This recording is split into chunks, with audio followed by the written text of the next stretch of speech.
Hello friends, welcome back. Trade লৈছোঁ market আজি extremely volatile মানে PNLটো এনেকুৱা মুভ কৰি আছে দুটা লটতে মিড ট্ৰেড লৈছোঁ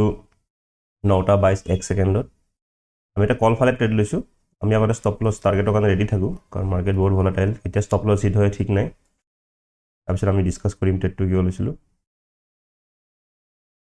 আজি মই পুটৰ ফালে যাম ভাবি আছিলোঁ ৰাতিপুৱা ভাগত কিন্তু মাইণ্ডটো চেঞ্জ কৰি ফালে মই কলৰ ফালে গুচি গ'লোঁ এতিয়া চাওঁচোন আপোনালোকৰ লিখিব ট্ৰেডটো লোৱাৰ পৰা প্ৰফিটত যোৱাই নাই আমাৰ একদম টপতে বাই কৰা গৈছে আপোনালোকৰ আজি ভিডিঅ'টো অকণমান ছুটি ৰাখিম মোৰ একদম ডিঙি চিঙিৰ অৱস্থা একেবাৰে বেয়া গা বেয়া হয় জাষ্ট আপোনালোকক মই দেখাম ফাইনেল ৰিজাল্টটো কি হয় তাৰপিছত জাষ্ট বুজাই দিম ট্ৰেডটো কিয় লৈছিলোঁ ভিডিঅ'টো বেছি দীঘলীয়া নকৰোঁ ফাইনেল দেখিব আমাৰ এটা ভাল এটা কেণ্ডেল বনাইছে এইটো মাৰ্কেটত গ্ৰীণ কেণ্ডেল এটা ভাল বনাই আছে তো ট্ৰেডটো লোৱাৰ কাৰণটো মই ইয়াতে আপোনালোকক দেখাওঁ যে ট্ৰেডটো লোৱাৰ এটা কাৰণ হৈ গ'ল মোৰ এটা ছেটআপ থাকে নৰ্মেলি গেপ আপ হ'লে অলপ এনেকুৱা ধৰণৰ কেণ্ডেল বনালে মই অলপ পুটৰ ফালে বেছি বায়াছ হওঁ যদি কি থাকে ক্লজিং প্ৰাইচটো অলপ দূৰত থাকে ওচৰত থাকিলে আমি অলপ কলৰ ফালে বায়াছ হওঁ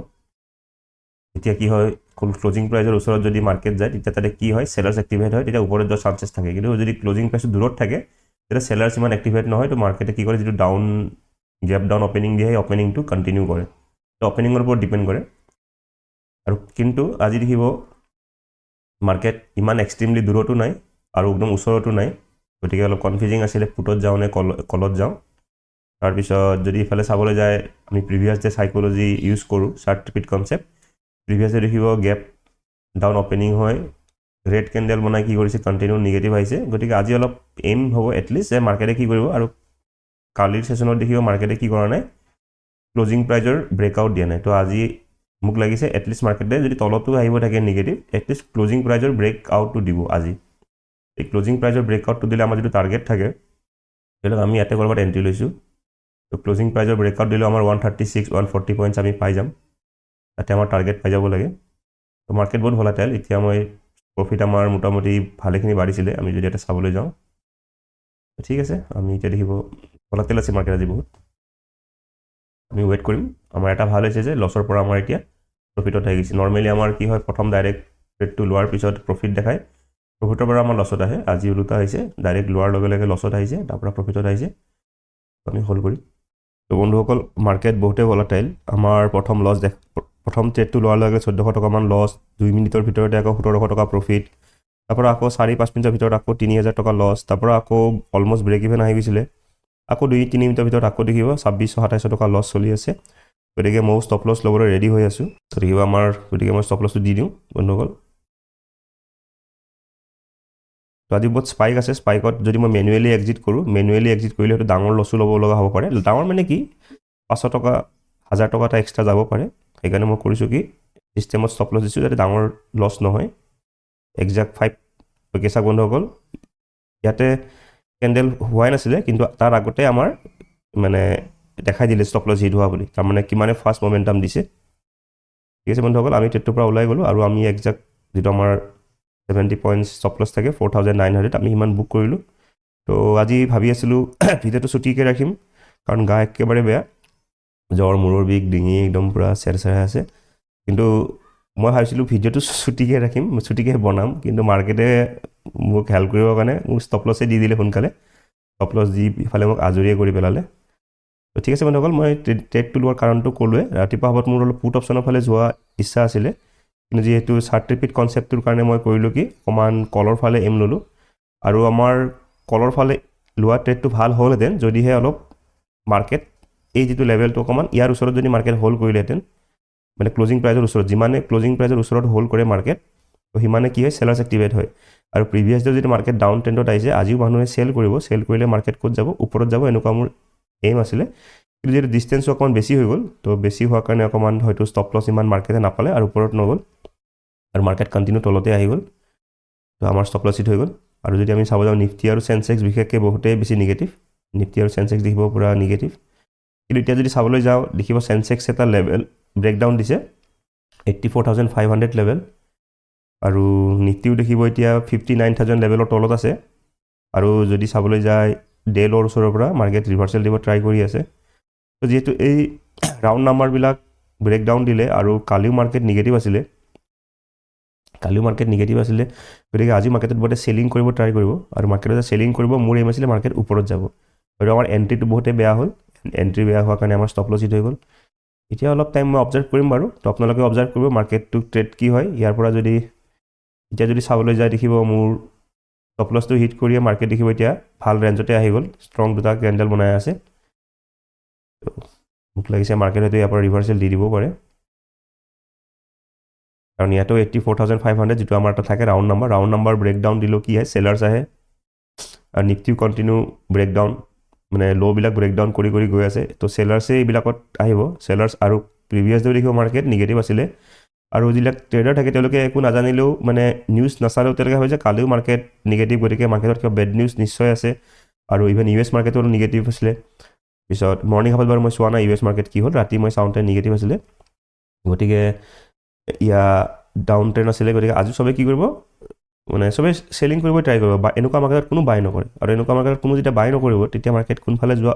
থাকে, অপজিট ফালে যোৱা, তাৰমানে বুলিছ ফালে যোৱা এইম থাকে। তো সেইকাৰণে মই ট্ৰেডটো ল'লোঁ। এতিয়া ট্ৰেডটো যদি চাবলৈ যায় দেখিব ভালে কেণ্ডেল বনাই আছে। হেল্ল' ফ্ৰেণ্ডছ, টাইম হৈছে 10:20, আৰু দেখিব আমি যিটো কথা কৈ আছিলোঁ যে মাৰ্কেটে এই ক্লজিং প্ৰাইজৰ ব্ৰেক আউট দিব লাগে আজি, কালিৰ চাৰ্ট ৰিপিট কনচেপ্টটো চাই দেখিব আমাৰ ষ্টপ লছ হিট কৰিছে এক্সেক্টলি 9:40 কেণ্ডেলত। আমি যদি পজিশ্যনত চাবলৈ যাওঁ 9:40 কেণ্ডেলত আমাৰ ষ্টপ লছ হিট কৰিছে। ষ্টপ লছ হিট কৰি মাৰ্কেট দেখিব কিমান ধুনীয়া মমেণ্টাম দিলে, আৰু যিটো আমাৰ এইম আছিলে যে এই ক্লজিং প্ৰাইচ ব্ৰেক আউট দিলে আমাৰ টাৰ্গেট হিট হ'ব। ফাইনেলি দেখিব এইফালে আমাৰ টাৰ্গেট হিট হৈ গ'ল 70 পইণ্টছ, আৰু দেখিব আমাৰ যিটো আজি আমি কৈ থাকোঁ যে ষ্টপ লছ মই অলপ দিয়াটো মাজতে বন্ধ কৰিছিলোঁ। ছিষ্টেমত ষ্টপ লছ দিলে কি হয় স্পাইকত হিট হোৱাৰ চান্সেছ থাকে, তো গতিকে মই ষ্টপ লছ আজি নিদিয়া হয়। আজি হয়তো অলপ হয়তো লছ দেখিলোঁহেঁতেন, 500 টকা এটা এক্সট্ৰা দেখিলোঁহেঁতেন স্পাইকত, কিন্তু লগালগ হয়তো ৰিভাৰ্চেল দি এবাৰ এনেকৈ মই বাচিছিলোঁ বাৰু, এটা লুজিং ষ্টিকৰ পৰা ষ্টপ লছ হিট কৰিছিলোঁ লগালগ ৰিভাৰ্চেল দি আমি। কিন্তু কেতিয়াবা কি হয় 500 টকা 600 টকা অলপ এক্সট্ৰা লছ যায় বাৰু স্পাইকত, কিন্তু আজি হয়তো বাচি গ'লোহেঁতেন। কিন্তু দেখিব ট্ৰেডটো কি ক'ব এতিয়া, এনালিচিছটো খুবেই ভাল আছিলে, আৰু আমাৰ যদি অকণমান এণ্ট্ৰি যদি ধৰি লওক এতিয়া আমি এতিয়া মই এইটোৰ কাৰণে ভিডিঅ'টো অলপ বঢ়াই দিছোঁ, কিহৰ কাৰণে দিছোঁ চাওক। ইয়াতে মোৰ কি হয় ৰিভেঞ্চ হয়, বেয়া লাগিছে, ষ্টপ লছ হিট কৰি মাৰ্কেট ৰিভাৰ্চেল দিছে, বেয়া লাগিছে, কিন্তু মই ফৰ্মত আহি ফালে আকৌ ৰি এণ্ট্ৰি লোৱা নাই। তো মই এইটো আপোনালোকক দেখাবৰ কাৰণে এইখিনি ভিডিঅ'খিনি দেখালোঁ। কাৰণ চাওক মই আৰু নতুন আকৌ এইটো মই অৰ্ডাৰ বুকটো আপোনালোকক ৰিফ্ৰেছ কৰি দেখাই দিছোঁ। গতিকে এটা ট্ৰেডে লৈছোঁ আৰু ট্ৰেড লোৱা নাই, ঠিক আছে। পজিশ্যনতো দেখাই দিছোঁ, আৰু পজিশ্যনত চাব 3টামান পজিশ্যন আছে। এইটো মোৰ চুইং ট্ৰেড থাকে, আজিকালি জিৰ' ধাৰা এটা ভাল হৈছে। ছেটিংছত গৈ ফালে ইয়াতে অপশ্যন থাকে, অপশ্যন যদি দি দিওঁ, যিটো মোৰ মানে আজিকালি জানে চেবিৰ বহুত ৰুলছ ৰেগুলেশ্যন আছে, গতিকে মই লাইভ যিটো ট্ৰেড ৰানিং হৈ আছে এইটোতো বেংক নিফটিটো মই এক্সিকিউট কৰি দিলোঁ, গতিকে এইটোৰ পৰা কোনো প্ৰব্লেম নাই। যিটো অলৰেডি মোৰ চলি আছে সেই চলি থকা ট্ৰেডবোৰ মই দেখাব নোৱাৰোঁ, সেইকাৰণে মই শ্ব' কৰা নাই। সেইকাৰণে মই কি কৰিছোঁ অকল বেংক নিফটিৰটোহে দেখাইছোঁ। তো দেখিব মই এইটোৱে কৈছোঁ যে হয় বেয়া লাগিছে, আগত হ'লে মোৰ কি হয়, আগত যদি এনেকৈ ষ্টপ লছ হিট হয় মাৰ্কেট ৰিভাৰ্চেল দি দিয়ে মই আকৌ এণ্ট্ৰি লৈছিলোঁ। আগতে এণ্ট্ৰি লওঁ, কেতিয়াবা এই এণ্ট্ৰিৰ বেনিফিটছো পাওঁ, এনেকৈ টাৰ্গেটটো পাই যাওঁ, তেতিয়া মনটো ভাল লাগে, অ'কে মই ৰি এণ্ট্ৰি ল'লোঁ ভাল হ'ল। কিন্তু সেই ৰি এণ্ট্ৰি লোৱা হেবিটটো বহুত বেয়া, পিছলৈ বহুত কাম কৰে। হয়তো আপুনি 5 দিন ট্ৰেড কৰিব, 4 দিন এদিন হয়তো প্ৰফিট পাব, বাকী 4 দিন বা 3 দিন আপোনাৰ লছে হ'ব। গতিকে এইটোৰ পৰা আমি কি কৰিব লাগিব, আমি এণ্ট্ৰিটো অকণমান আজি যদি আমাৰ অলপ এণ্ট্ৰিটো যদি অলপ সোনকালে হ'লহেঁতেন, ধৰি লওক আমি এইটো কেণ্ডেলত এণ্ট্ৰি লৈছোঁ,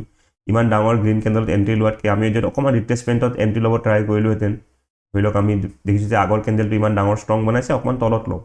অকণমান তলত ল'লে 5 টকা 10 টকা প্ৰিমিয়াম আমি তলত ল'লে আমাৰ আজি ধুনীয়াকৈ টাৰ্গেট হিট হৈ যায়।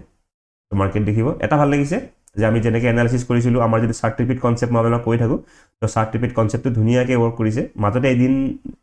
যোৱা সপ্তাহত এদিন চাৰ্ট ৰিপিট কনচেপ্টটো কামো কৰা নাছিলে, দেখিব কণ্টিনিউ বেক টু বেক আমাৰ চাৰ্ট ৰিপিট কনচেপ্টটো মই আপোনালোকক দেখাই দিওঁ এবাৰ।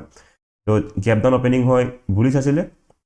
গতিকে নেক্সট ডে যেতিয়া গেপ ডাউন অপেনিং হৈছে মাৰ্কেট কি কৰিছে নিগেটিভ হৈছে। এতিয়া আমি পুট অপশ্যন লৈছোঁ, প্ৰফিট পাইছোঁ। তো আৰু যিহেতু কালি গেপ ডাউন অপেনিং হয় নিগেটিভ আছিলে, আজি যদি গেপ ডাউন অপেনিং হয় আজি মাৰ্কেট কি হয় অলপ পজিটিভ হ'ব পাৰে। তো আজি দেখিব গেপ ডাউন অপেনিং হৈছে, মাৰ্কেট কি হৈছে অলপ পজিটিভ হৈছে। খালি আমাৰ এণ্ট্ৰিটো অকণমান হাই হৈ গ'ল। আৰু যদি আমি এণ্ট্ৰিৰ পৰা চাবলৈ যাওঁ, ষ্টপ লছটো দেখিব আজি আমাৰ যিটো ষ্টপ লছ থাকে 130 পইণ্টছ, এক্সেক্টলি 130 পইণ্টছতে আমাৰ ষ্টপ লছ হিট হৈছে। ঠিক আছে বন্ধুসকল, তো এইটো দেখাবলৈ ক'লোঁ যে আপোনালোকে এনেকুৱা মানে বেড লাক আহিলেও কি কৰিব নালাগে, ডিচিপ্লিন ব্ৰেক কৰিব নালাগে। আগতে মই এইটো ডিচিপ্লিন ৰাখিব পৰা নাছিলোঁ, মই অভাৰ ট্ৰেডিং কৰি পাইছিলোঁ এনেকৈ। তো আজি মই একো অভাৰ ট্ৰেডিং কৰা নাই, আৰু এনালাইচিছটো আমাৰ কাৰেক্ট হৈছে। এইটোৱে আমাৰ কাৰণে এটা বহুত ভাল কথা যে আমি সেইটো পজিটিভলি ল'ব লাগে যে প্ৰফিট লছটো হৈ থাকিব, আজি লছ কালি প্ৰফিট, আজি লছ কালি প্ৰফিট। কিন্তু আমাৰ টোক্কা মাৰি প্ৰফিট কৰাতকৈ আমাৰ যদি আজি লছো হৈছে, কিন্তু আমি এইটোতে ভাল কৰিম যে আমাৰ যদি এনালিচিছটো কাৰেক্ট হৈছে আৰু খালি আমি অলপ এণ্ট্ৰি যদি অলপ ভাল কৰিলোহেঁতেন হয়তো আজি বাচি গ'লোহেঁতেন ঠিক আছে বন্ধুসকল আজিলৈ আহিছোঁ ধন্যবাদ